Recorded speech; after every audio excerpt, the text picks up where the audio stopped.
بسم الله الرحمن الرحيم نحمده ونصلي ونسلم على رسوله النبي الأمي الحبيب الرؤوف الرحيم الكريم وعلى آله وأصحابه وأزواجه وذرياته وآل بيته أجمعين أما بعد فأعوذ بالله من الشيطان الرجيم بسم الله الرحمن الرحيم يثبت الله الذين آمنوا بالقول الثابت في الحياة الدنيا وفي الآخرة ويضل الله الظالمين ويفعل الله ما يشاء ألم تر إلى الذين بدلوا نعمة الله كفرا وأحلوا قومهم دار البوار جهنم يصلونها وبئس القرار صدق الله العظيم اللهم صل على سيدنا ومولانا محمد وعلى آل سيدنا ومولانا محمد وبارك وسلم اللهم صل على سيدنا ومولانا محمد وعلى آل سيدنا ومولانا محمد وبارك وسلم اللهم صل على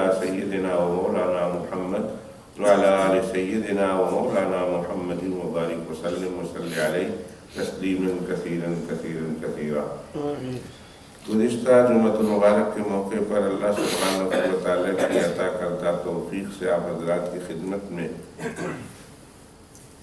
ایک صحابی انصاری صحابی رضی اللہ تعالیٰ عنہ کے جنازے کے موقع پر اللہ کے پیغمبر علیہ الصلوۃ والسلام کا قبرستان جانا میں نے نقل کیا، اور اس دن میں نے جتنی باتیں ہم کو پتہ چلی، جتنی حدیث ہم نے سنائی، اس سے چند اسباق حاصل کیے جا سکتے تھے۔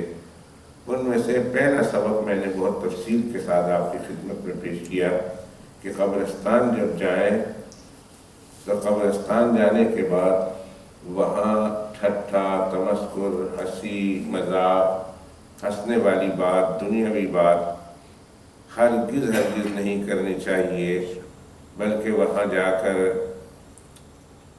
اپنی موت کو یاد کرے، اپنے آنے والے مرحلے کو یاد کرے، جانے والوں کو یاد کرے، جتنا ہو سکتا ہے ان کے لیے ایثار ثواب کرے۔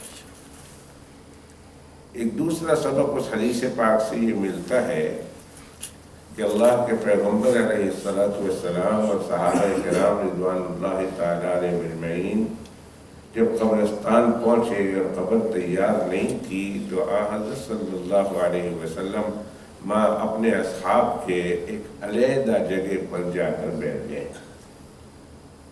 اس سے یہ سبق ملتا ہے کہ ہم لوگوں کو چاہیے کہ جب ہم قبرستان جائیں تو خالی جگہ پر اور ایسی جگہ پر کہ جہاں ہمارے پاؤں کے نیچے قبر نہ ہو، ایسی جگہ پر کھڑا ہونا چاہیے۔ ہم قبر کے سلسلے میں بھی بہت زیادہ بے احتیاطی کا مظاہرہ کرتے ہیں، جب بالخصوص جب ہم کسی کو دفن کرنے لگے ہوں تو ظاہر ہے کہ ہر مردے کو تو ایسی جگہ ہم نہیں دفن کرتے جہاں اس کے چاروں طرف جگہ خالی ہو۔ کبھی 3 طرف قبریں ہوتی ہیں، کبھی 2 طرف قبریں ہوتی ہیں، ہم ان قبروں کا رتی برابر بھی احترام نہیں کرتے، ہم ان قبروں پر جا کر کھڑے ہو جاتے ہیں۔ یاد رکھیے کہ مرنے کے بعد قبر والے کا اسی طرح کا حق ہے جس طرح زندگی میں اس کا حق ہے۔ زندگی میں ہم کس طرح اس کا احترام کرتے تھے، ادب کرتے تھے، اگر خدا نہ خواستہ وہ سویا ہوا ملتا آپ کو تو کبھی بھی آپ اس کے اوپر کھڑے ہو کر بات چیت نہ کرتے، اس سے الگ ہو کر، اس سے جا کر پیچھے فاصلے پر ہو کر آپ کھڑے ہوتے، کبھی بھی اس کے اوپر جا کر کھڑے نہ ہوتے۔ قبر پر جا کر کھڑے ہونا ایسا ہی ہے جیسا زندگی میں کسی کے پیٹ پر یا کسی کی پیٹھ پر جا کے کھڑا ہونا۔ ایسا تو کبھی دنیا میں کرتے ہی نہیں، انلیس کہ کوئی کہے سانو لتاڑو جی۔ لتاڑنا الگ چیز ہے، وہ تو کہتا ہے کہ ہم کو دباؤ نہیں، ہم کو پاؤں سے دباؤ، ہاتھ سے دباؤ، پاؤں سے دباؤ، پاؤں سے لتاڑو۔ اس کے علاوہ تو ہم نے کبھی کسی کے قبر پر، کسی کے بدن پر، وجود پر ہم نے کسی انسان کو کھڑا نہیں دیکھا۔ تو جب زندگی میں کسی انسان کا یہ حیا کرتے ہیں اور یہ شرم کرتے اور یہ لحاظ کرتے اور یہ احترام کرتے کہ اس کے اوپر جا کر کھڑا نہیں ہو جاتے، اسی طرح مرنے کے بعد اس کی قبر پر بھی نہیں کھڑا ہونا چاہیے۔ بہتر ایک حدیث شریف میں آیا ہے کہ بہتر ہے کہ تمہارے پاس دو چوائس ہو۔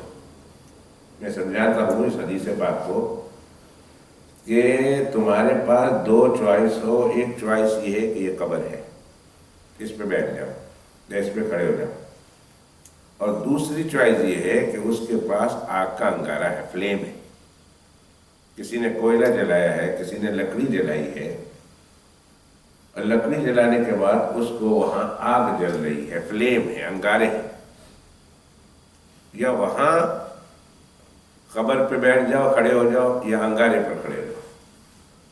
تو فرمایا لَأَن يَجْلِسَ أَحَدٌ، اس انسان کے لیے یہ تو مناسب ہے کہ وہ آگ پر اور جمرہ پر کھڑا ہو جائے، اس کے مقابلے میں کہ وہ قبر پر کھڑا ہو جائے۔ یعنی آگ پر کھڑا ہونا اس کے لیے آسان ہے، بہتر ہے، اس کے مقابلے میں کہ وہ قبر کے اوپر جا کر بیٹھ جائے اور قبر کے اوپر جا کر کھڑا ہو جائے۔ اتنا سخت معاملہ ہے تو پھر انسان کو چاہیے کہ قبرستان جا کر اس طرح کا احتیاط کرے کہ کسی کے قبر کے اوپر سے نہ گزرے۔ رستے بنے ہوئے تو رستے بنے، ہاں اگر مجبوری ہے، اور مجبوری بھی ایسی کہ آگے بیچ میں قبر ہے اور اس تک کسی کو ہم جو ہے کسی قبر سے گزرے بغیر نہیں جا سکتے، پھر تو مجبوری ہے۔ لیکن یہاں کے اور دنیا بھر کے قبرستانوں میں عموماً ایسا ہوتا ہے کہ دو قبروں کے درمیان چلنے کی جگہ ضرور رکھتے ہیں، چھوٹی ہے یا زیادہ، لیکن چاروں طرف سے اس کے چلنے کی جگہ ہوتی ہے، سرانے بھی جگہ ہوتی ہے، پاؤں کی طرف بھی جگہ ہوتی ہے، دائیں طرف بھی جگہ ہوتی ہے، بائیں طرف بھی جگہ ہوتی ہے۔ جب جگہیں ہیں تو پھر ایسی صورت میں قبر کو ٹاپ کے جانا، قبر کو کراس کر کے جانا، اس کے اوپر سے گزر کے جانا، اور اسی طرح قبروں کے اوپر چل کے جانا یا قبروں کے اوپر کھڑا ہونا، اس کی کس طرح اجازت؟ اور ہمارے لوگ، میں اپنی بری کی بات کروں، باہر نہیں جاتا، میں اپنی بری کی بات کروں تو بری کے لوگ بہت ساری دفعہ یہ دیکھا گیا ہے کہ جب قبرستان جاتے ہیں تو ایسی ایسی جگہوں پر کھڑے ہو جاتے ہیں کہ جس کے اپنے پاؤں کے نیچے قبریں ہوتی ہیں۔ یہ مردے کے حق کے خلاف بات ہے۔ اور ابھی میں نے بتایا کہ جناب نبی کریم صلی اللہ علیہ وآلہ وصحبہ وسلم نے اس کی بڑی مذمت بیان کی، بڑی وعید بیان کر دی۔ آدمی کو چاہیے کہ انتہائی احتیاط کے ساتھ اپنے قدم کو اٹھائے اور قدم کو رکھے، اور جہاں کھڑا ہو کھڑے ہونے سے پہلے دیکھ لے کہ کہیں ایسا نہ ہو کہ میرے پاؤں کے نیچے قبر ہو، ایسا نہ ہو کہ میں غلطی میں اس مردے کی بے حرمتی کر دوں اور اس کی بے حرمتی کا وبال میرے اوپر آ جائے۔ اور ایک بات تو دنیاوی اعتبار سے تو یہ یاد رکھنے کی، اور یہ سب یاد رکھتے ہیں کہ جیسے کرنی ویسے بھرنی، نہ مانے تو کر کے دیکھ۔ جیسے کرنی ویسے بھرنی، نہ مانے تو کر کے دیکھ۔ جس طرح اگر آپ نے بے احتیاطی کی اور اس طرح خیال نہیں رکھا اور کسی مرحوم کی قبر کی بے عزتی کر دی اور اس کے بارے میں رتی برابر سوچ نہیں رکھا، نہ افسوس ہوا، تو یاد رکھیے کہ اللہ سبحانہ و تعالیٰ آپ کے مرنے کے بعد آپ کی قبر کی بھی بے عزتی کروا دیں گے۔ کیوں خواہ ایسی حرکتیں کرنی؟ ہمیں سرور دو عالم صلی اللہ علیہ وسلم کے اس عمل سے یہ پتہ چلا، یہ معلوم ہوا کہ انتہائی احتیاط کے ساتھ قبرستان میں جانا چاہیے اپنے مرحومین کی قبر کے پاس، اور جہاں کھڑا ہونا ہے یہاں، یا انفیکٹ بیٹھنا ہے، بہت زیادہ جو ہے آپ نہیں کھڑے رہ سکتے، کرسی پر بیٹھ رہے ہیں یا زمین پر بیٹھ رہے ہیں، تو ایسی جگہ کا انتخاب کیجئے کہ جہاں آپ کے پاؤں کے نیچے یا آپ کے جو ہے جہاں بیٹھتے اس کے نیچے کسی کی قبر ہو۔ اور تیسری بات، یہ دو مسئلے معلوم ہوئے اس حدیث پاک سے، اور تیسرا مسئلہ یہ معلوم ہوا کہ قبرستان پہنچنے کے بعد اپنی میت کو اپنے بارے میں سوچیں کہ آج جس جنازے کو ہم لائے ہیں یہ جنازہ کہنے کو تو کسی کا ہے لیکن حقیقت نہیں میرا ہے، کیونکہ ایک دن مرنا ضرور ہے، کر لے جو کرنا ہے آخر موت ہے،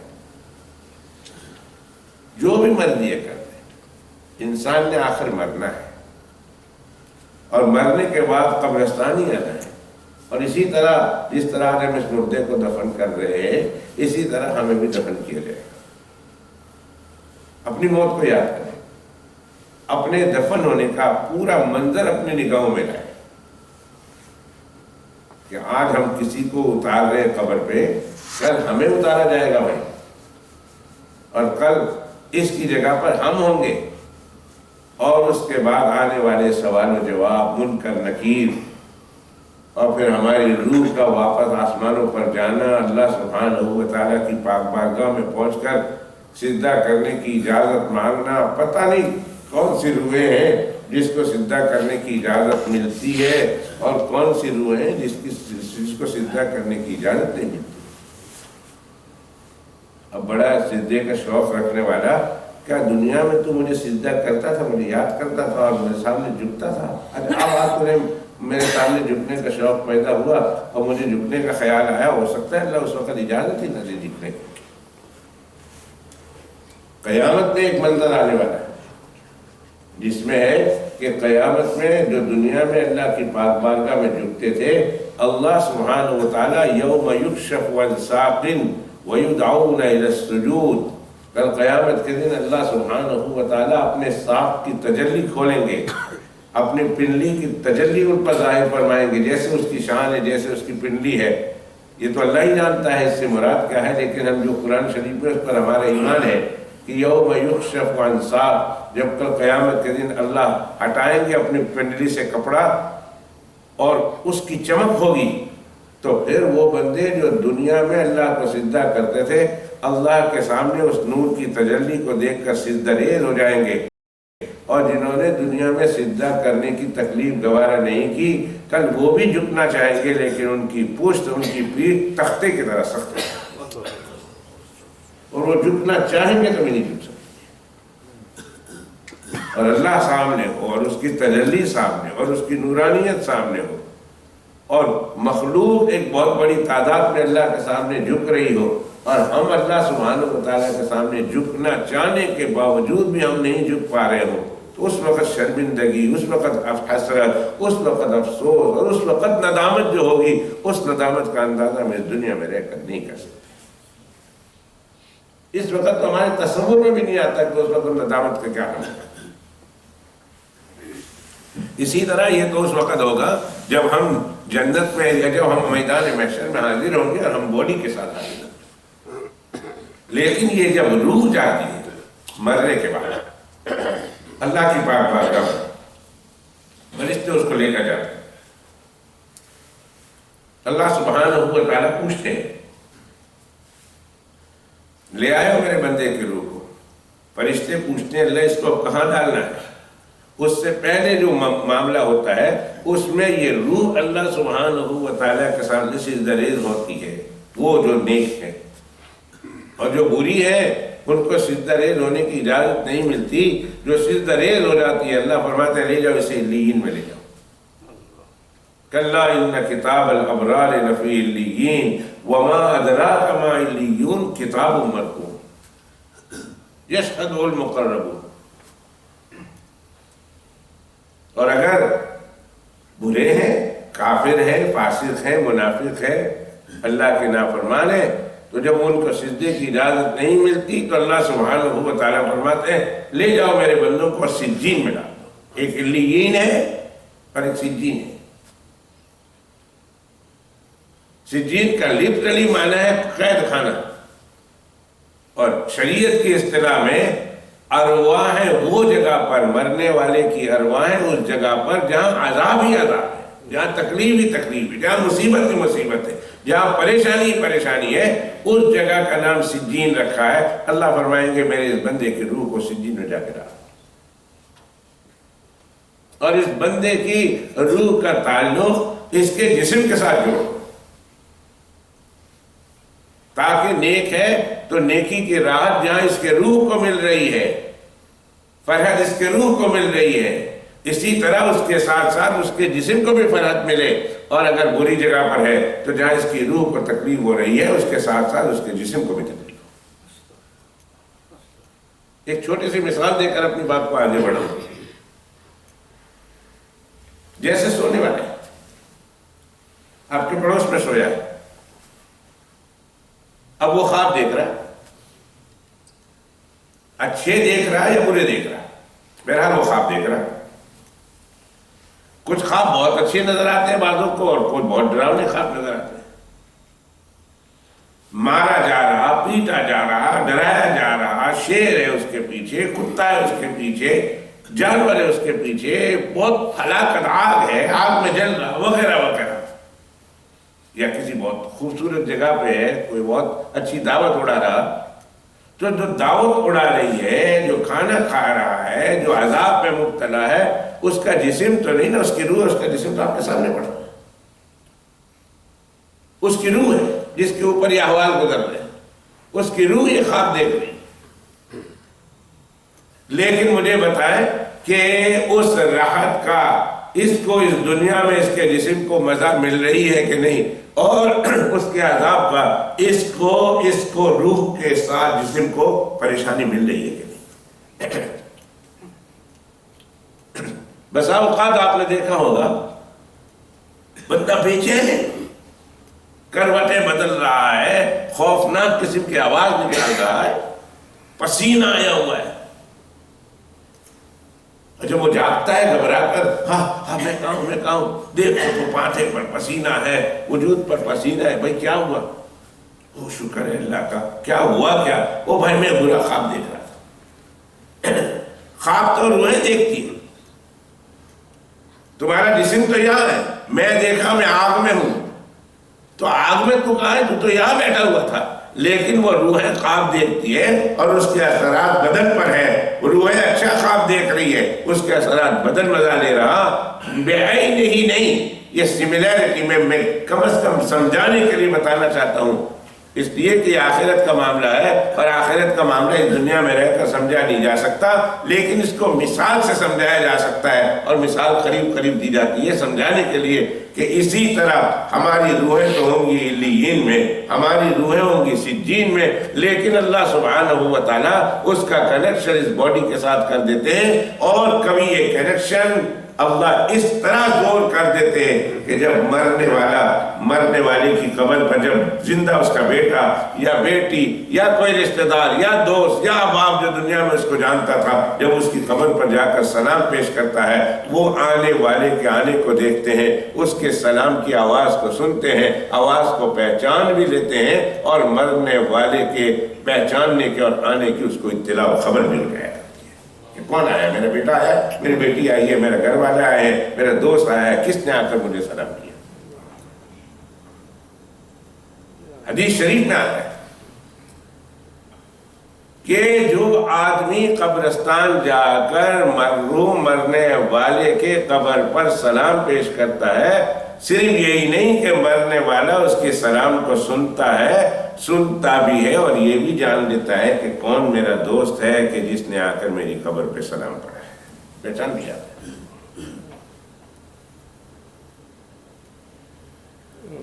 اسی لیے حکم ہے جب قبرستان جاؤ، اپنے اماں کی قبر پہ جاؤ، اپنے ابا کی قبر پہ جاؤ، اپنے دوست کی قبر پہ جاؤ، سلام پیش کرنے کے بعد تھوڑی دیر کے لیے خاموش کھڑے رہو، کچھ مت پڑھو۔ جانا کس طرف سے یہ بھی بتاتا چلو۔ بہت سارے احباب کو یہ دیکھا کہ جب وہ جاتے ہیں تو مرحوم کی قبر کے پاس، سر کے پاس کھڑے ہوتے ہیں، مرنے والے کے سر کے پاس کھڑے ہوتے ہیں، اور کسی کو دیکھا تو مرنے والے کے سینے کے پاس کھڑے ہوتے ہیں، اس کا منہ قبلے کی طرف ہے، اس طرح مردہ ہے، اس طرح پڑا ہوا، تو اس کے سر کے پاس جا کر کھڑے ہو جاتے ہیں، اس کے سینے کے پاس کھڑے ہو جاتے ہیں، بعض لوگ پیچھے کھڑے ہو جاتے ہیں، پیٹھ کی طرف کھڑے ہو جاتے ہیں۔ تینوں باتیں غلط ہیں۔ تینوں باتیں غلط ہیں. اس واسطے غلط ہے کہ آپ اس طرح جا کر مرحوم کو قبر میں تکلیف دے رہے ہیں. وہ تو سو رہا ہے اور سونے کی حالت میں اسے اوپر دیکھنا پڑے گا. سونے کی حالت میں ادھر سینے کے پاس آیا تو اس کو یوں دیکھنا پڑے گا, یوں مڑ کر دیکھنا پڑے گا. مسئلہ شریعت مطالعہ کا یہ ہے کہ جب تم کسی کی زیارت کے لیے جاؤ تو اس کے پاؤں کے پاس جا کر کھڑے ہو جاؤ, پاؤں کی طرف اور دائیں طرف, پاؤں کی طرف. اور اس طرح قبر ہے تو قبر میں دائیں اور بائیں ہوتی ہے, تو دائیں طرف نہیں بائیں طرف جا کے کھڑے ہو جا کے جس طرف مرحوم کی روح ہے وہ بیٹھا بیٹھا لیٹا لیٹا تجھے دیکھے. جب آپ اس کی قبر پہ جاتے ہیں, سلام پیش کرتے ہیں, سلام کا جواب دیتا ہے.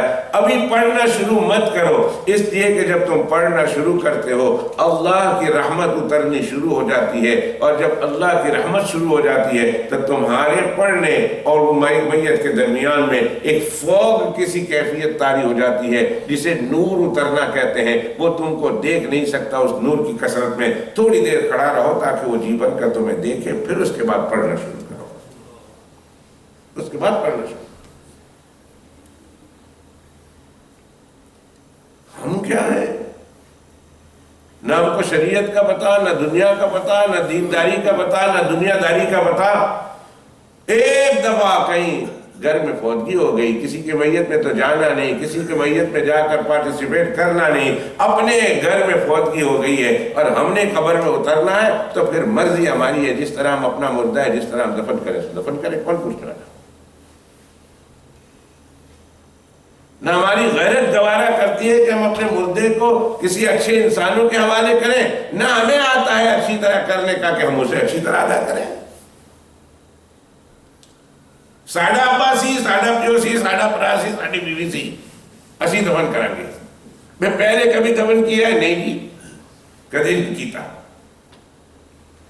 دیکھا ہے دیکھا بھی نہیں, ہیلپ کیا ہے بھی نہیں.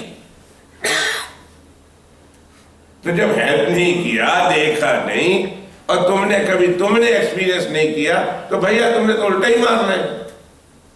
بجائے جو کام آدھے گھنٹے میں ہونے کے, 20 منٹ میں ہونے کے, وہ 1 گھنٹہ لگے گا, اور ضرور لگے گا. اور پھر اوپر سے جو اوپر کھڑے ہیں میت کے اوپر, قبر کے اوپر, ایڈوائزر جسے میں کہتا ہوں, وہ ایک کی ایڈوائز نہیں, ہزاروں ایڈوائزر ہوتے ہیں. ہر ایک کی اپنی اپنی مرضی ہوتی ہے. نہیں یہ کر, پاؤں اس طرح کر, ہاتھ اس طرح کر, پیر اس طرح کر, ڈبہ اس طرح کر, وہ اس طرح کر. یا تو میرے حوالے کر دو ان کے جن کو پتہ ہے, یا پھر کم از کم سیکھ تو لو کہ بھئی ہمارے اوپر بھی حالات آنے والے ہیں, ہمارا بھی کوئی رخصت ہونے والا ہے. ہم رخصت ہوں گے تو ہمیں کوئی کر دے گا, لیکن ہمارا کوئی رخصت ہوگا تو ہم نے کرنا ہے. تو جب ہم نے کرنا ہے تو خدا کے واسطے اس طرح کرنا ہے. ہم نے اپنے مرحوم کے ساتھ, یہ آخری عمل ہے, یہ آخری عمل ہے دنیاوی اعمال میں سے. پھر تو احسان ثواب کرنی اور دعا کرنی ہے, یہ اس کا آخری حق ہے. ہم اس کے آخری حق کو صحیح طور پر استعمال کریں, اس کے آخری حق کو سنت کے مطابق ادا کریں نا. کل پرسوں کی بات ہے, میں ایک دوست سے بات کر رہا تھا, بلکہ ایک جگہ بات کر رہا تھا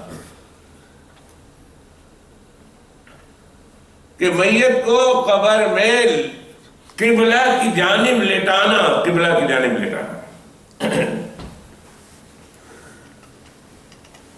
قبلہ کی طرف منہ کرنا, صرف منہ کرنا نہیں, پورا سینہ کرنا, یہ میت کا حق ہے. اور ظاہر ہے کہ میت کو اب جب ہم پورا ٹل کریں گے, 90 ڈگری ٹل, بلکہ اس کو کیا بولیں گے, 180 ڈگری ٹل کریں گے. جب ہم نے اس کو ٹل کرنا ہے تو پیچھے کچھ سپورٹ تو دینی پڑے گی, پیچھے کچھ رکھنا تو پڑے گا. ایک دفعہ ہم اس کو دفن کر رہے تھے, ہم نے کہا تھوڑی مٹی دے دو, وہ مٹی ہم اس کے پیچھے سے رکھ لیتے ہیں تاکہ میت واپس دوبارہ سیدھی نہ ہو جائے. اس کا روح, اس کا چہرہ, اس کا سینہ, بلکہ اس کا سارا وجود قبلہ کی طرف رہے. جس طرح نماز میں ہوتا ہے. تو اس کا بیٹا تھا، وہ کہنے لگا نا please don't do it, don't do it. کیوں نہ کرو؟ آج اس نے نیا کپڑا پہنا ہوا ہے. وہ مجھے عطا اللہ عیسیٰ خیلوی کا وہ جملہ یاد آیا، اے لحد اپنی مٹی سے کہہ دے، اے لحد اپنی مٹی سے کہہ دے، داغ لگنے نہ پائے کفن کو، آج ہی ہم نے بدلے ہیں کپڑے، آج ہی ہم نہائے ہوئے ہیں. اے لحد، اے قبر اپنی مٹی سے کہہ دے، داغ لگنے نہ پائے کفن کو کہ آج ہی ہم نے بدلے ہیں کپڑے، آج ہی ہم نہائے ہوئے ہیں. کپڑا اس کا خراب ہو جائے گا. میں نے کہا پھر، انہوں نے کہا جس طرح اس طرح ہے تو قبلہ کی طرف نہ منہ کرو، کوئی گل نہیں، قبر مٹی نہ رکھو. او بھائیو، اس ملک میں ہم ڈبے میں دفن کرتے ہیں، اپنے ملکوں میں تو زمین پر ہی دفن کرتے ہیں. بڑے بڑے مالدار کی قبریں بھی اور میتیں بھی زمین پر رکھی جاتی ہے، ان کے نیچے کپڑا نہیں بچھایا جاتا، ان کے نیچے چٹائی نہیں بچھائی جاتی. چٹائی میں لے ضرور جاتے ہیں لیکن چٹائی نکال لیتے ہیں. کبھی مسجد کو وہ چٹائی دے دیتے ہیں، کبھی وہ امام صاحب ہوتے ہیں غریب بیچارے، اس کے گھر میں کچھ نہیں ہوتا، اس کو چٹائی دے دیتے ہیں کہ تم چٹائی لے لو.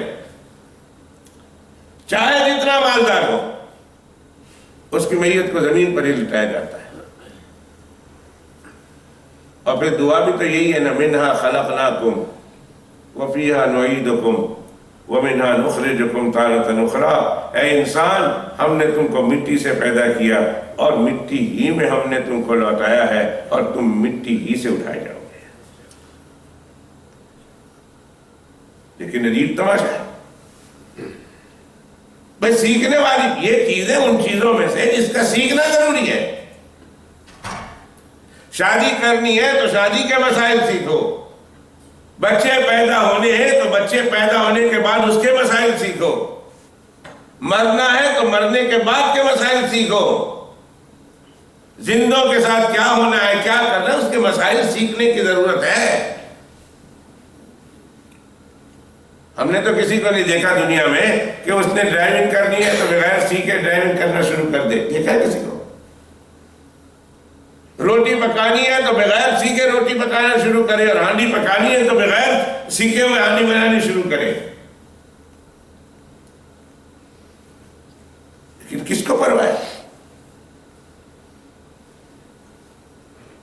ایک باری دفن کرنا ہے، 2 باری دفن کرنا ہے، ڈنگا پنگا کر لیا، یاد رکھنا قیامت کے دن مردہ آپ کا ہاتھ ہوگا اور آپ کا غریبان ہوگا کہ آپ نے دنیا سے مجھے رخصت کیا تو شریعت مطہرہ کے مطابق اور سنت کے مطابق کیوں رخصت کیا؟ کیا جواب دیں گے؟ بہتر تو یہی ہے، سیکھ جو خود سیکھو. اور جتنے مردے ہیں جو دفن ہو رہے ہیں، مرحومین ہیں، ان مرحومین اور مردگان کے جو ہے جنازے میں خود شریک ہو، دفن میں خود شریک ہو. یہ بہتر، سب سے بہتر طریقہ ہے. اور اپنوں میں بھی خود شریک ہو.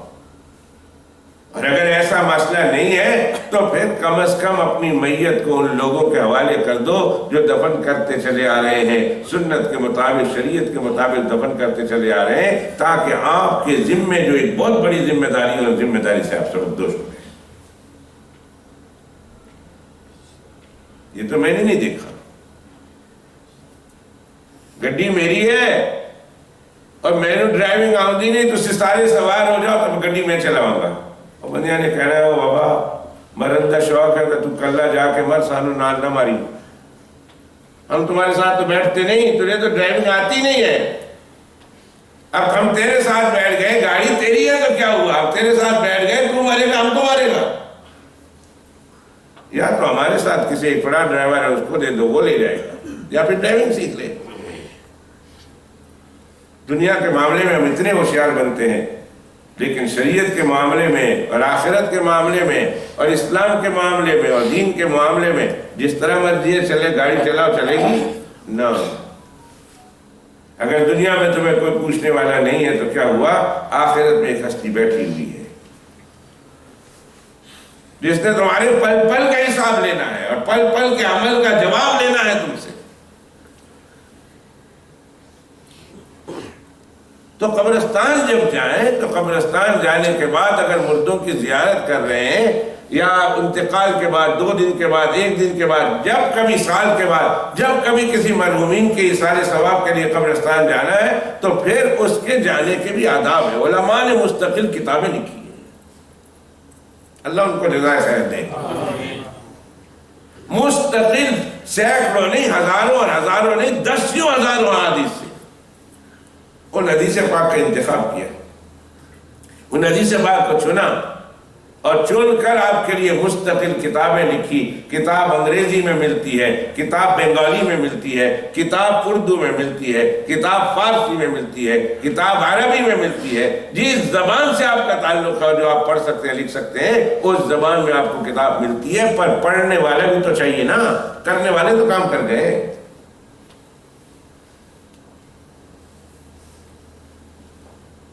لکھنے والوں نے تو لکھ دیا اور اپنی ذمہ داری سے اپنی ذمہ داری کو نبھا کر چلے گئے.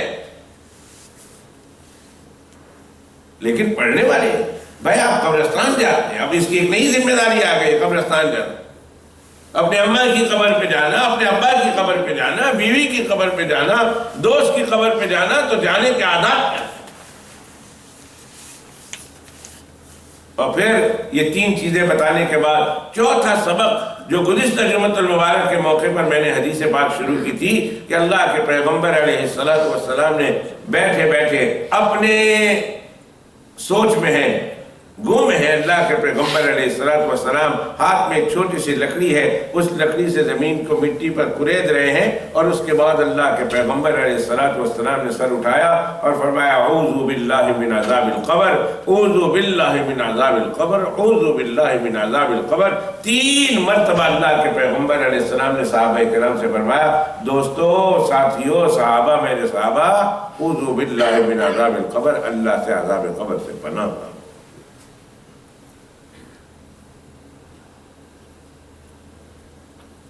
عذاب قبر مرنے کے بعد حق ہے, ثواب قبر مرنے کے بعد حق ہے, اور مرنا یقینی ہے. موت پر حق ہے, کوئی انسان دنیا میں رہا نہیں ہمیشہ کے لیے. اگر ہمیشہ ہمیشہ کے لیے رہنا اللہ کسی ایک کے لیے مقدر کرتے کہ دنیا میں ایک شخص کو ہمیشہ ہمیشہ رہنا ہے, اس کو موت نہیں آئے گی, تو پھر وہ کوئی اور نہیں ہوتے ماں سوائے جناب محمد الرسول اللہ صلی اللہ علیہ وسلم, کہ ان کی زندگی کا ایک سیکنڈ انتہائی پاکیزہ تھا, انتہائی نورانی تھا, انتہائی برکت سے بھرا ہوا تھا, انتہائی معلمانہ تھا, انتہائی مشفقانہ تھا. اللہ کے پیغمبر علیہ السلام کی زندگی کے ایک سیکنڈ اس سے انسان کو کچھ نہ کچھ سبق ملتا تھا.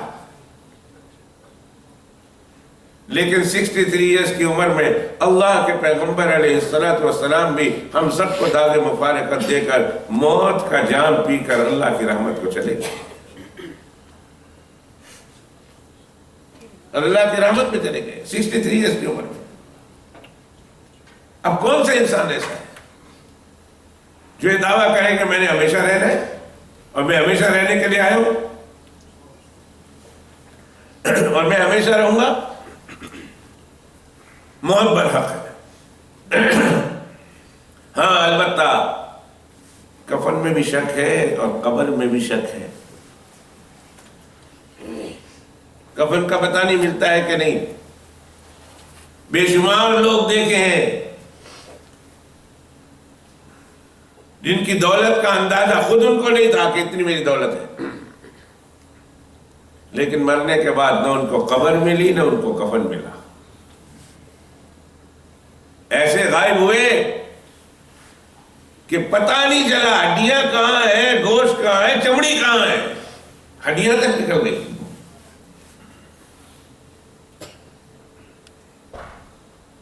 اوہو, موت تو برحق ہے. اور قبر میں جانے کے بعد, روح کے نکلنے کے بعد, پھر روح کا کسی انداز میں باڈی فارم ہو اس کے ساتھ تعلق ہو جاتا ہے, وہی اس کی قبر ہے. تو قبر کے عذاب سے اللہ سبحانہ و تعالیٰ سے پناہ مانگو, پناہ مانگو, پناہ مانگو. معلوم نہیں ہمارے ساتھ مرنے کے بعد کیا ہونے والا ہے.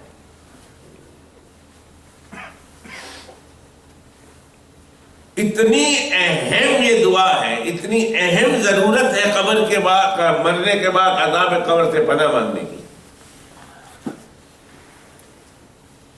مجھے ایک حدیث یاد آئی. اب عائشہ رضی اللہ تعالیٰ عنہ فرماتی ہیں کہ ایک مرتبہ ایک خاتون آئی جناب رسول اللہ صلی اللہ علیہ وسلم سے ملنے کے لیے، کچھ مانگنے کے لیے. اللہ کے پیغمبر علیہ السلام کی خدمت میں حاضر ہوئی، اور خاتون مذہب کے اعتبار سے یہودیہ تھی. کہا چلو چلتے ہیں اللہ کے پیغمبر علیہ السلام کے گھر میں اور جا کر کچھ چیز مانگتے ہیں. اس کو ضرورت تھی، مانگنے کے لیے آ گئی. اللہ کے پیغمبر علیہ السلام گھر میں تشریف نہیں رکھتے تھے. پتہ نہیں کہاں ہے، کب تشریف لائے. بھائی تو اپنا مدعا بیان کر کیوں آئی ہے؟ ام عائشہ نے پوچھا. میں ان سے ملنے کے لیے آئی ہوں، کوئی کام ہے؟ کہا مسئلہ یہ ہے کہ کچھ ضرورت ہے، پیسے کی، کچھ چیزوں کی ضرورت ہے، میں اللہ کے پیغمبر علیہ السلام سے مانگنے کے لیے آئی ہوں، صدقہ کے لیے آئی ہوں. ام عائشہ رضی اللہ تعالیٰ عنہ نے کہا اس میں اللہ کے پیغمبر علیہ السلام کے آنے کی کیا تم نے قید لگا رکھی ہے؟ میں تم کو دے دیتی ہوں. یہ کہہ کر گھر میں جو کچھ تھا صدقہ کے حوالے سے، اس کی ضرورت کے حوالے سے اما عائشہ رضی اللہ تعالیٰ عنہ نے وہ چیز اس عورت کو دے دی. اور جب وہ عورت جانے لگی تو اس نے کہا عائشہ اللہ تمہیں عذاب قبر سے بچائے. اما عائشہ کوئی دعا دے کر گئی. اما عائشہ کہنے لگی عذاب قبر، یہ مسئلہ تمہارے یہاں ہوگا، تم یہودیوں کو ہوتا ہوگا، ہم لوگوں کو تو کچھ بھی نہیں. پہلی دفعہ سن رہی اس یہودیہ کی زبان سے کہ عذاب قبر سے اللہ تمہیں بچائے. ہو اما عائشہ کا ماتھا ٹنکا، ان کا کیا عذاب قبر؟ دعا دے کر وہ تو چلی گئی. اللہ کے پیغمبر علیہ السلام جب تشریف لائے، حضرت اما عائشہ رضی اللہ تعالیٰ عنہ کو پریشان دیکھا. پریشان ہے. پوچھا عائشہ کوئی بات ہو گئی ہے؟ پریشان ہے، تمہارے چہرے سے پریشانی کے آثار ظاہر ہو رہے ہیں، کوئی بات صحیح ہے؟ نے کہا ایک وہ یہودیہ عورت آئی تھی صدقہ لینے کے لیے، جب میں نے اس کو صدقہ دیا تو اس نے میرے لیے یہ دعا کی کہ اللہ تمہیں عذاب قبر سے بچائے. اے میرے سرتاج، کیا مومنوں کو بھی عذاب قبر ہوتا ہے؟ مومن بھی عذاب قبر میں مبتلا ہوتے ہیں، مسلمان بھی عذاب قبر میں مبتلا ہوتے ہیں.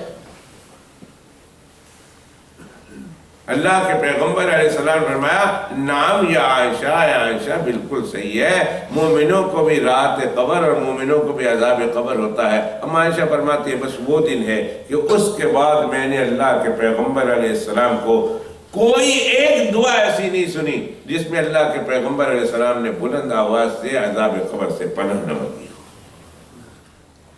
امت کی تعلیم کے لیے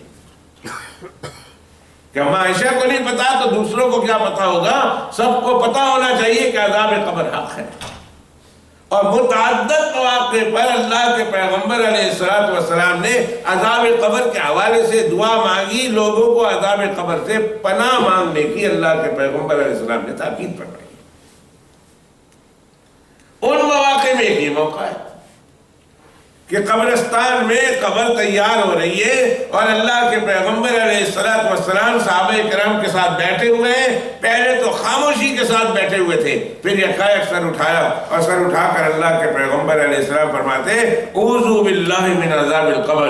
3 مرتبہ اس جملے کو دہرایا اور فرمایا لوگو اللہ سبحانہ و تعالیٰ سے عذاب قبر سے پناہ مانگو، پناہ مانگو، پناہ مانگو. اور اس کا اہتمام اللہ کے پیغمبر علیہ السلام کی زندگی میں یوں رہا کہ 4 دعائیں ہیں، 4 دعائیں. کان یتعوذ، اللہ کے پیغمبر علیہ السلام پناہ مانگتے تھے 4 چیزوں سے ہر نماز میں، ہر نماز میں، ہر نماز میں. التحیات کے بعد درود شریف ہے اور درود شریف کے بعد دعا ہے. دعا اختیار ہے، جو مرضی ہے پڑھو. بعض لوگوں نے ایک ہی دعا کو پسند کر لیا، رب اجعلنی مقیم الصلاۃ ومن ذریتی، اور ساری زندگی وہی دعا پڑھتے رہے. بعض لوگوں نے ربنا آتنا فی الدنیا حسنہ وفی الآخرۃ حسنہ وقنا عذاب النار، یہ ایک دعا یاد کر لی اور ساری زندگی یہ پڑھتے رہے. اور بعض لوگ ہیں جنہوں نے ایک دعا یاد کر لی، اللہم انی ظلمت نفسی ظلما کثیرا، اور ساری زندگی وہی دعا پڑھتے رہے. میرے اور آپ کے آقا جناب رسول اللہ صلی اللہ علیہ وسلم سے حدیث پاک میں آخری میں نماز کے اخیر ختم کرتے ہوئے بے شمار دعائیں موجود ہیں، بے شمار. یہ تو حدیث میں یہ دعا بھی پڑھو، یہ بھی پڑھو، یہ بھی پڑھو، یہ بھی پڑھو، یہ بھی پڑھو. لیکن میرے آقا جناب رسول اللہ صلی اللہ علیہ وآلہ وصحبہ وسلم ہر نماز میں یہ دعا پڑھی، یہ دعا پڑھی، چاہے یہ دعا پڑھی، مگر یہ دعا جس سے 4 چیزوں سے پناہ مانگی ہے، اللہ کے پیغمبر علیہ السلام ہر نماز میں پڑھا، ہر نماز میں مانگا.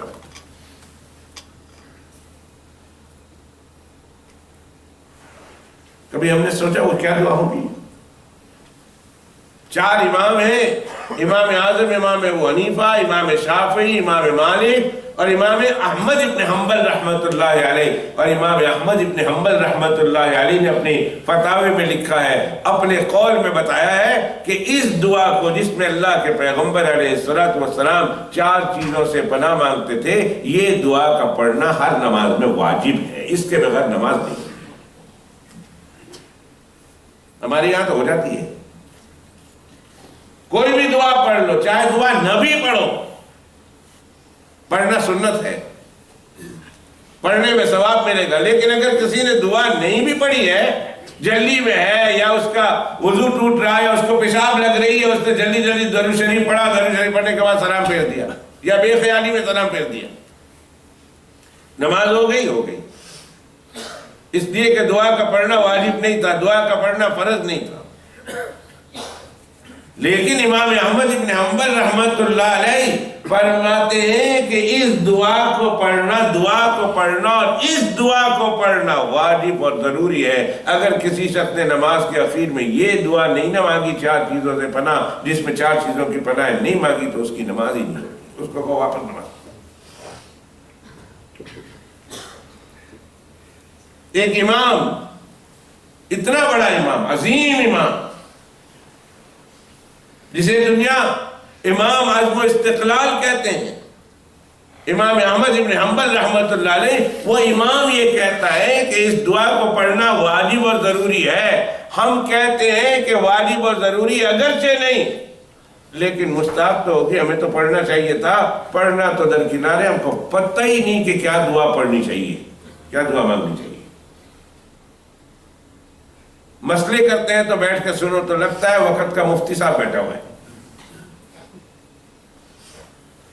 جب وہ کوئی دین کا مسئلہ کرتا ہے، جب کوئی دین کی باتیں کرتا ہے، تو وہ اپنے آپ کو مفتی اعظم سے کم نہیں سمجھتا. ایسی ایسی بیٹھ کر ایسی ایسی گپیں مارے گا اور ایسی ایسی باتیں کرے گا، لگتا ہے کہ اس امت کا سب سے بڑا مفتی تو یہی انسان ہے جو بات کر رہا ہے ہمارے سامنے، اور اس کو یہ دعا یاد نہیں،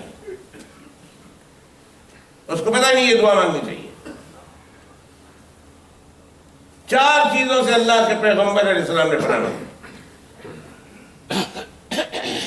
ان 4 چیزوں میں پہلی چیز جس سے اللہ کے پیغمبر علیہ السلام نے پناہ مانگی ہے، وہ ہے عذاب قبر. کوئی ایک نماز اللہ کے پیغمبر علیہ السلام کی ایسی خالی نہیں جاتی تھی جس میں اللہ کے پیغمبر علیہ السلام عذاب قبر سے پناہ نہ مانگتے ہو. سبحان اللہ. اور ہم ایسے لوگ ہیں کہ دن کے دن گزر جائے، ہفتے کے ہفتے گزر جائے، کبھی عذاب قبر سے پناہ مانگنے کی ہم کو فرصت ہی نہیں ملتی. کیوں؟ اس لیے کہ عذاب قبر ہمارے ذہن سے نکلا ہوا ہے. ہم نے مرنا ہے، مرنے کے بعد قبر میں اترنا، اس کا تصور نکلا ہوا ہے۔ دنیا میں کچھ اس قدر مشغول ہو گئے، اس قدر مشغول ہو گئے کہ ہمیں اپنی موت بھول گئی، اپنی قبر بھول گئی، اپنا حساب کتاب بھول گیا، اللہ کے سامنے حاضر ہونا بھول گیا ہمارے۔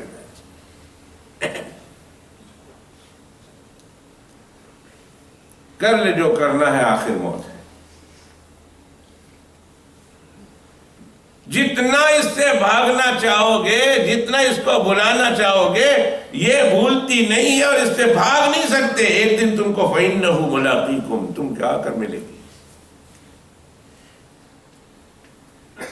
قُلْ إِنَّ الْمَوْتَ الَّذِي تَفِرُّونَ مِنْهُ فَإِنَّهُ مُلَاقِيكُمْ، میرے محبوب ان سے کہہ دیجئے، ان الموت الذی تفرون منہ، وہ موت جسے تم بھاگتے ہو، جس کو تم بلانا چاہتے ہو، جس کو تم سننا پسند نہیں کرتے ہو، جس کو یاد کرنا پسند نہیں کرتے ہو، ان الموت الذی تفرون منہ فإنہ ملاقیکم، وہ تم سے ملاقات کرنے والی ہے، تم سے ملنے والی ہے۔ ثم تردون الى عالم الغیب والشہادہ فینبئکم بما کنتم تعملون، پھر تم نے اللہ رب العزت کی طرف لوٹ کے جانا ہے، پھر تم نے جو جو کچھ کیا تھا اس نے تمہیں بتانا ہے، یاد دلانا ہے، تمہیں دکھانا ہے کہ تم نے یہ سب کچھ کیا اور ہمارے پاس لکھا ہوا موجود ہے۔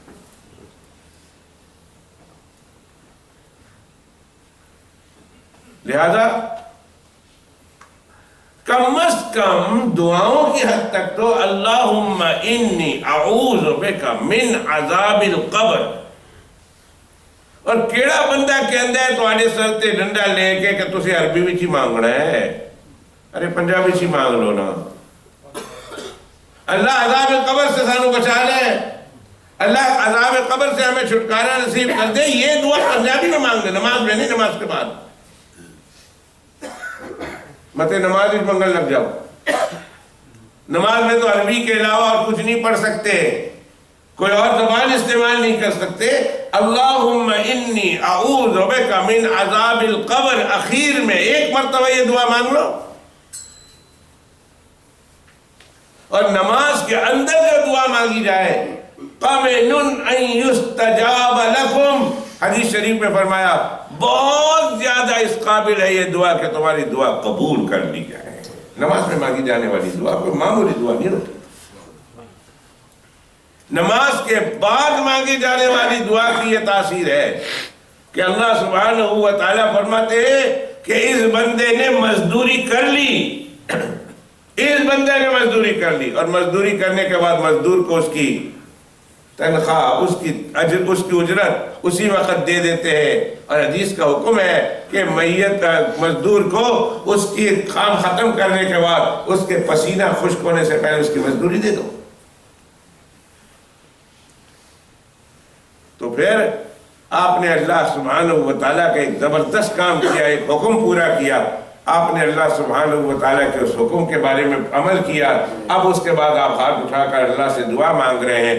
جو اللہ ہمیں یہ بتا رہا ہے کہ مزدور کو مزدوری اس کے پسینے کے خشک ہونے سے پہلے دے دو، وہ اللہ نماز کے بعد مانگی جانے والی دعاؤں کو کس طرح قبول نہیں کرتا ہے؟ کیوں قبول نہیں کرے؟ فرمایا ان اللہ تعالی حیی ستیر،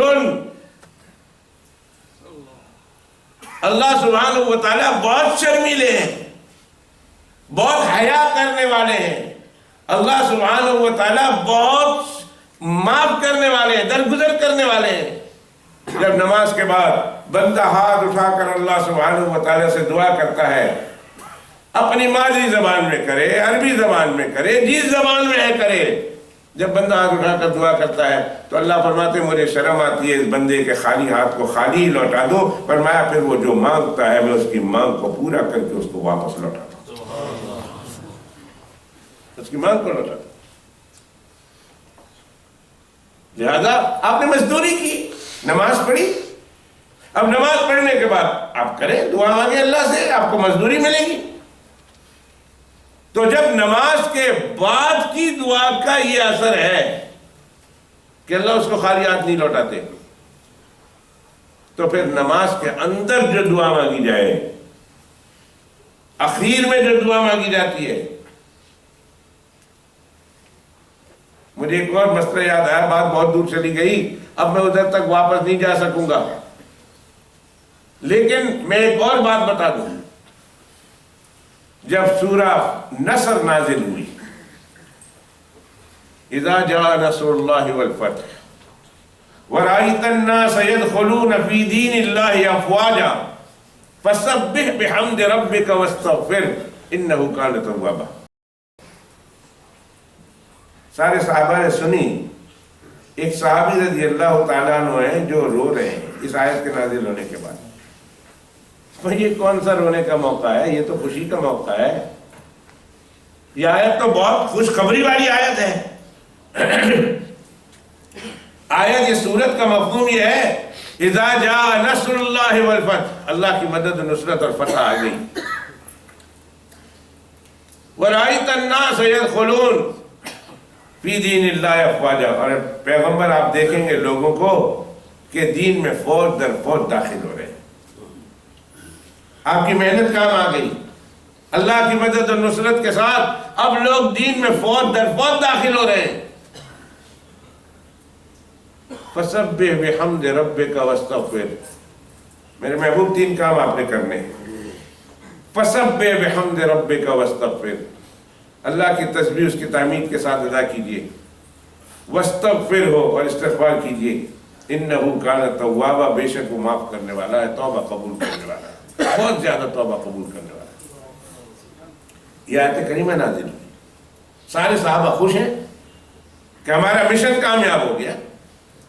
23 سال کے بعد اللہ نے اپنے پیغمبر علیہ السلام کو یہ خوشخبری دے دی کہ پیغمبر زندگی سے سارے ٹینشن، ساری پریشانیاں ختم، اور فوج در فوج جماعت کی جماعت اسلام میں داخل ہوگی۔ یہ تو خوشخبری ہے۔ ہماری محنت کام آ گئی، ہمارے مجاہدے کام آ گئے، ہماری مال کھانا کام آ گیا، ہماری تکلیفیں کام آ گئی۔ یہ تو خوشی کا موقع ہے۔ یہ بڈھا رو رہا، بڈھے نے جب یہ آیتیں سنی، رسول پاک صلی اللہ علیہ وسلم کی زبان مبارک سے رونا شروع کر دیا۔ لوگ کہنے لگے اس بڈھے کو کیا ہوا؟ اس میں تو ناچنے ہیں، خوشی کی بات ہے، فرحت کی بات ہے، اور یہ بڈھے رو رہے ہیں۔ انتقال کے بعد جب اللہ کے پیغمبر علیہ السلام دنیا سے تشریف لے گئے،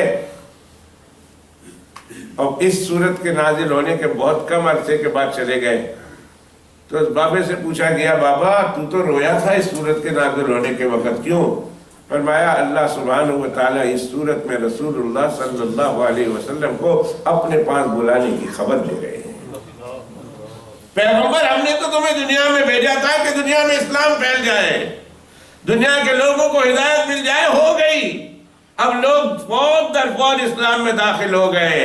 اب پیغمبر جس مقصد کے لیے ہم نے بھیجا تھا وہ مقصد پورا ہو گیا۔ اب اس دنیا دنی میں اور اس تکلیف دہ دنیا میں اور اس گندی دنیا میں آپ کو کیا رکھنا ہے، ہم بہت جلدی آپ کو اپنے پاس بلانے والے ہیں۔ اس میں تو یہ خوشخبری تھی، تم سب خوش ہو رہے تھے، اور مجھے پتہ چل گیا کہ اللہ کے پیغمبر علیہ السلام بہت جلدی دنیا سے رخصت ہونے والے۔ لیکن اس صورت میں 3 چیزوں کا اللہ نے حکم دیا۔ کیا بولا؟ فسبح بحمد ربک واستغفر، 3 چیزوں کا حکم دیا۔ اللہ کی تسبیح اس کی تعمید کے ساتھ کیجئے، واستغفر ہو، اور استغفار کیجئے۔ اللہ کے پیغمبر علیہ السلام پر جب یہ آیت نازل ہوئی نا، اس کے بعد میرے آقا صلی اللہ علیہ وسلم نے ہر رکوع میں اور بالخصوص ہر سجدے میں اللہ سبحانہ و تعالیٰ کے ان 3 حکموں کی تعمیل شروع کر دی تھی۔ ہر رکوع اور سجدے میں، نماز کے اندر۔ علامہ کشمیری رحمت اللہ علیہ جو بہت بڑے محدث گزرے ہیں، انہوں نے کہا کہ ہر بوڑھے شخص کو اپنی نماز میں اس دعا کو لازماً داخل کر دینا چاہیے۔ اس کو پتا ہے کہ اب میں آخرت کی طرف چل پڑا ہوں، اب میری عمر ہو گئی ہے، میرے بال سفید ہو گئے ہیں، میں اللہ سبحانہ و تعالیٰ کی جانب چل پڑا ہوں۔ ہر بوڑھے کو چاہیے کہ وہ اپنی نماز میں اس جناب رسول اللہ صلی اللہ علیہ وسلم کی دعا کو رکوع اور سجدے میں شامل کر دے۔ دعا کیا تھی؟ جب رکوع میں جاتے یا سجدے میں جاتے 3 مرتبہ سبحان ربی العظیم یا جتنی مرتبہ سبحان ربی العظیم سبحان ربی الاعلیٰ تلاوت کرتے اور اس کے بعد اللہ کے پیغمبر علیہ السلام یہ دعا پڑھتے تھے. کیا؟ سبحانک اللہم وبحمدک اللہم اغفر لی. سبحانک اللہم وبحمدک اللہم اغفر لی. سبحانک اللہم وبحمدک اللہم اغفر لی. اے اللہ تو نے 3 چیزوں کا حکم دیا ہے مجھے، میں 3 چیزیں پڑھ رہا ہوں. سبحانکا سے کہہ کر تیری تسبیح کر رہا ہوں، وبحمدکا کہہ کر تیری تحمید کر رہا ہوں، اور اللہم اغفر لی کہہ کر اپنے گناہوں سے معافی مانگ رہا ہوں.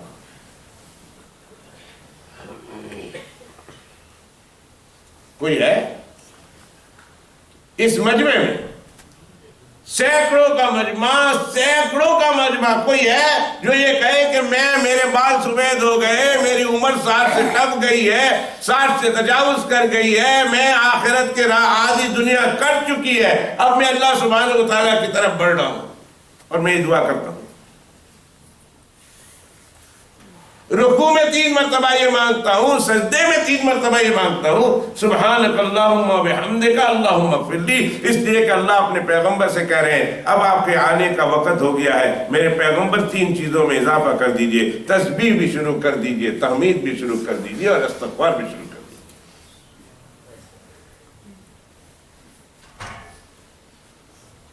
کس کو آتی ہے دعا؟ اتنی آسان دعا. نماز شروع کرتے ہیں تو ہم کیا پڑھتے ہیں؟ سبحانک اللہم وبحمدک، یہی پڑھتے نا. آگے وہ تبارک اسمک و تعالی جدک، سبحانک اللہم وبحمدک سب کو یاد ہے. اللہم اغفر لی، اللہم اغفر لی، اللہم اغفر لی، یہ تیسری دعا ہے. تینوں دعا اپنی نماز میں کم از کم فرض میں نہ صحیح، امام صاحب کے پیچھے پڑھتے ہیں، نماز فرض میں نہ صحیح تو کم از کم سنتوں میں اور نفلوں میں تو اس دعا کو شامل کر ہی لینا چاہیے. موت بھولی ہوئی ہے، کمپلیٹلی ذہن سے موت کا تصور نہیں ہوتا. حد تو یہ ہے اللہ معاف فرمائے، اللہ معاف فرمائے، اللہ معاف فرمائے، کہ جس میت میں ہم بیٹھے ہوتے ہیں اس میت میں بھی اگر موت کی بات کرے تو آدمی کہتا ہے یار کوئی اور گل کر، کوئی اور بات کر. میت کے گھر میں ہمارا ذہن وہ ہو گیا ہے جو انگریزوں کا ذہن ہے، جو غیر مسلموں کا ذہن ہے. دفن کرنے کے بعد بھائی فلاں پب میں آ جانا، فلاں پب میں ہم پارٹی کریں گے. اس کو کیا بولتے ہیں شبیر؟ وہ کیا جملہ ہے؟ جب پب میں آ جانا میت دفن کرنے کے بعد وہاں ہماری پارٹی ہوگی، اس کا ایک جملہ ہے نا، ویک. یہی حال ہمارا. ہم تو نہیں کہتے پب میں آنا، ہم کہتے پھوڑی تے آ جانا. پھوڑی تے آنے کے بعد دعا کے بعد اسی سیاسی گلاں کریں گے، اسی روپے پیسے دی گل کریں گے، اسی پاکستان دی سیاست دی گل کریں گے، اسی انگلینڈ دی سیاست دی گل کریں گے، اسی تہاڈی ساڈی زمین دی گل کریں گے. اتنے آ گئے ایک دن نہیں، وہ تو شاید گھنٹے 2 گھنٹے کے لیے جا کر شراب پی کر اس موت کو بلانا چاہتے ہیں. ہم 3 دن تک بیٹھ کر بھی موت کے تصور سے غافل ہوتے ہیں، اور ہم 3 دن بھی بیٹھ کر دنیا کی باتیں اور دنیا کی باتیں. اللہ معاف فرمائے، اللہ معاف فرمائے، اللہ معاف فرمائے. موت بھولی ہوئی. جب موت بھولی ہوئی ہو تو پھر موت کو کون یاد کرے؟ قبر بھولی ہوئی ہو تو قبر کو کون یاد کرے؟ حشر بھولا ہوا ہو تو حشر کو کون یاد کرے گا؟ بھول گیا ذہن سے، چلا گیا ذہن.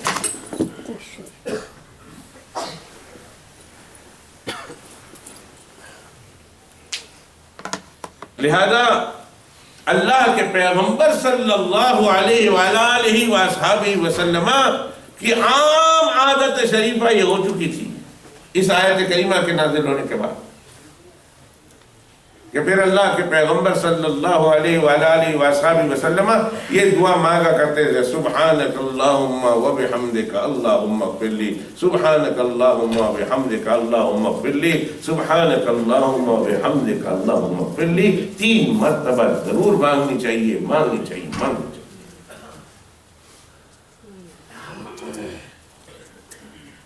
اور نماز کے اندر سلام پھیرنے سے پہلے درود شریف کے بعد جو دعائیں مانگی جاتی ہیں ان دعاؤں میں خوب اہتمام کرنا چاہیے، خوب توجہ کے ساتھ مانگنی چاہیے. جتنی دعائیں آتی ہیں ربنا آتنا فی الدنیا حسنہ، یہ کسی ایک خاص قوم کی ملکیت نہیں. رب اجعلنی مقیم الصلاۃ ومن ذریتی کسی خاص جماعت کی ملکیت نہیں کہ ہم تو نہیں ہیں تو نہیں پڑھیں گے، ہم وہی پڑھیں گے، ہم وہ پڑھیں گے، ہم وہ پڑھیں گے. اللہم انی ظلمت نفسی ظلما کثیرا کسی خاص قوم کی ملکیت نہیں. بھائی ساری دعائیں پڑھو، جتنی مانگ سکتے ہو مانگو، اس لیے کہ قمن ان یستجاب لکم، حدیث شریف میں فرمایا گیا اس وقت جو دعائیں مانگی جاتی ہے اللہ سبحانہ و تعالیٰ اس دعا کے مانگنے کو رد نہیں کرتے، قبول کرتے. کچھ بھی نہیں، کچھ بھی نہیں، کچھ بھی نہیں، تو کم از کم وہ دعا تو مانگ ہی لینا جو سرور دو عالم صلی اللہ علیہ وسلم مانگا کرتے تھے. کوئی نماز اس کے بغیر نہیں گزرتی تھی، اور اللہ کے پیغمبر علیہ السلام کی اس عمل کی روشنی میں امام احمد رحمۃ اللہ علیہ فرماتے ہیں کہ اس دعا کا مانگنا واجب اور ضروری ہے، نماز میں ضروری ہے. اگر نماز میں یہ دعا نہیں مانگی آپ کی نماز ہی نہیں ہوتی. وہ کیا ہے؟ اللہم انی اعوذ بک من عذاب القبر. اتنا تو مانگ کہ اللہ میں تیری پکڑ سے عذاب قبر سے پناہ مانگ. کیا مرد، کیا عورتیں، کیا بوڑھے، کیا جوان، کیا چھوٹے، کیا بچے، کیا جوان، سب کو یہ دعا اپنی نماز کے اخیر کے دعاؤں میں شامل کر لینا چاہیے. اور دعا رب اجعلنی پڑھیں، ربنا آتنا پڑھیں، اللہم انی ظلمت تو پڑھیں. نماز ختم کرنے سے پہلے ایک دفعہ یہ دعا پڑھی لیں، اللہم انی اعوذ بک من عذاب القبر. اللہم انی، میرے ساتھ پڑھ لیں، اللہم انی اعوذ بک من عذاب القبر. کوئی مشکل ہے؟ جب ہم پڑھیں گے، اللہ سے پناہ مانگیں گے اور نماز میں پڑھی جانے والی دعا اللہ قبول کرتے ہیں، تو کیا بعید ہے کہ ہماری بھی یہ نماز قبول ہو جائے، ہماری بھی یہ دعا قبول ہو جائے، اور اللہ سبحانہ و تعالی ہماری اس دعا کے نتیجے میں ہمارے بارے میں یہ فیصلہ کر دے کہ یہ بندہ جب مر کے میرے پاس آئے گا، قبر میں اسے رکھا جائے گا، فرشتوں گواہ رہنا کہ میں نے اس کو عذاب قبر سے پناہ دے دی. کیا بعید؟ بندہ خلوص کے ساتھ جب کوئی دعا مانگتا ہے، گرمی ہے، بہت گرمی ہے، اور بندہ یہ کہتا ہے لا الہ الا اللہ، اللہم انی اعوذ بک من عذاب جہنم، بہت گرمی کے دنوں میں یہ دعا مانگتا ہے، کہتا ہے لا الہ الا اللہ اللہم انی اعوذ بک من عذاب جہنم. اے اللہ دنیا کی یہ گرمی مجھ سے برداشت نہیں ہوتی، جہنم کی گرمی کیسے برداشت ہوگی، اللہ مجھ سے پناہ مانگتا. اور جب بہت سردی ہو، برف پڑا ہو، جو ابھی موسم شروع ہو رہا ہے، اور بہت سخت برف پڑا ہو، انسانوں کے ہاتھ ٹھٹر جاتے ہو، پاؤں ٹھٹر جاتے ہو، سردی لگ جاتی ہو، تو اس وقت یہ کہے لا الہ الا اللہ اللہم انی اعوذ بک من عذاب زمہریر. بتاتا ہوں زمہریر کیا ہے. اللہم انی اعوذ بک من عذاب زمہریر، اللہ زمہریر کے عذاب سے پناہ چاہتا ہوں. اللہ سبحانہ و تعالیٰ اس وقت جہنم کو بھی مخاطب کرتے ہوئے کہتے ہیں، جب بندہ گرمی میں دعا کرتا ہے، سردی میں دعا کرتا ہے، تو اللہ زمہریر سے مخاطب ہوتے ہوئے کرتے ہیں کہ اس بندے نے بڑا واسطہ دے کر مجھ سے پناہ مانگی ہے. اے زمہریر تو بھی گواہ رہنا، اے جہنم تو بھی گواہ رہنا، یہ بندہ تیرے اندر آنا میں نے حرام کر دیا ہے. صحابہ نے پوچھا یا رسول اللہ زمہریر کیا ہے؟ زمہریر بتا دیجئے زمہریر کیا ہے. فرمایا جہنم کے اندر ایک طبقہ ہے، ایک حصہ ہے جہنم کے اندر، اتنی ٹھنڈی ہے، اتنی ٹھنڈی ہے، اتنا سرد ہے کہ جیسے ہی اس بندے کو اس میں ڈالا جائے گا، ٹھنڈک کی وجہ سے اس کے بدن کے اعضاء ٹوٹ ٹوٹ کر گر جائیں گے. قبر میں ڈالتے ہی ٹھنڈک کی وجہ سے اس کے ایک ایک جوڑ نکل جائیں گے. اور جب بندہ سردی کے دنوں میں اللہ سے زمہریر سے پناہ مانگتا ہے، اللہ زمہریر سے کہتے ہیں، اور گرمی کے دنوں میں جہنم سے پناہ مانگتا ہے، اللہ جہنم سے کہتے ہیں کہ میں نے اس کو تمہارے اوپر آنا حرام کر دیا ہے. تو جو بندہ نماز میں اللہ سے عذاب قبر سے پناہ مانگے، کہ اللہ قبر سے نہیں کہیں گے کہ قبر یہ بندہ مجھ سے پناہ مانگتا ہے تیرے عذاب سے، میں نے اس بندے کو تیرے اندر آنے کے بعد عذاب سے نجات عطا کر دی۔ لہذا میرے دوستو، تیسری بات جو اس حدیث پاک سے معلوم ہوئی، اللہ کے پیغمبر علیہ السلام نے اس وقت فرمایا اعوذ باللہ من عذاب القبر، اور پھر اللہ کے پیغمبر علیہ السلام کی نماز والی دعاؤں میں 4 چیزوں سے پناہ مانگی ہے، اس میں ایک عذاب قبر ہے۔ کوشش کرو اس دعا کو بھولو نہیں، جلدی جلدی یاد نہیں آئے گی کیونکہ ہماری پریکٹس ہوئی نا، وَلِوَالِدَيَّ وَلِلْمُؤْمِنِينَ يَوْمَ يَقُومُ الْحِسَابُ، ایسا ہوتا ہے۔ یقین کرو، اللہ گواہ ہے، میں نے ایسے لوگوں کو دیکھا جب ادھر منہ کرتے نا یوم یقوم الحساب، میری طرف دیکھ کر یوم یقوم الحساب کہہ رہے تھے، یعنی انہوں نے سارا ایکشن کرنا ہے، نہیں معلوم کب ایکشن کرنا ہے، ابھی مجھے دیکھ رہے یوم یقوم الحساب۔